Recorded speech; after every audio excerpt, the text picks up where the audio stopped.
Il parut alors une beauté à la cour qui attira les yeux de tout le monde, et l'on doit croire que c'était une beauté parfaite, puisqu'elle donna de l'admiration dans un lieu où l'on était si accoutumé à voir de belles personnes. Elle était de la même maison que le vidame de Chartres, et une des plus grandes héritières de France. Son père était mort jeune, et l'avait laissée sous la conduite de madame de Chartres, sa femme, dont le bien, la vertu et le mérite étaient extraordinaires. Après avoir perdu son mari, elle avait passé plusieurs années sans revenir à la cour. Pendant cette absence, elle avait donné ses soins à l'éducation de sa fille.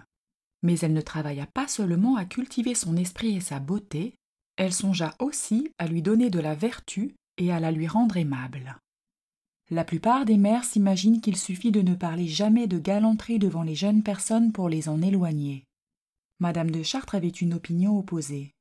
Elle faisait souvent à sa fille des peintures de l'amour, elle lui montrait ce qu'il a d'agréable, pour la persuader plus aisément sur ce qu'elle lui en apprenait de dangereux, elle lui contait le peu de sincérité des hommes, leurs tromperies et leur infidélité, les malheurs domestiques où plongent les engagements, et elle lui faisait voir, d'un autre côté, quelle tranquillité suivait la vie d'une honnête femme, et combien la vertu donnait d'éclat et d'élévation à une personne qui avait de la beauté et de la naissance.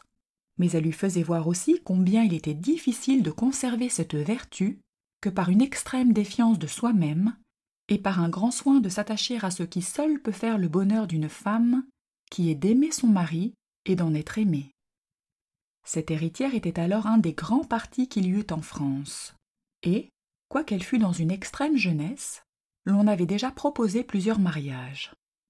Madame de Chartres, qui était extrêmement glorieuse, ne trouvait presque rien digne de sa fille. La voyant dans sa 16e année, elle voulut la mener à la cour. Lorsqu'elle arriva, le vidame alla au-devant d'elle. Il fut surpris de la grande beauté de mademoiselle de Chartres, et il en fut surpris avec raison. La blancheur de son teint et ses cheveux blonds lui donnaient un éclat que l'on n'a jamais vu qu'à elle. Tous ses traits étaient réguliers, et son visage et sa personne étaient pleins de grâce et de charme.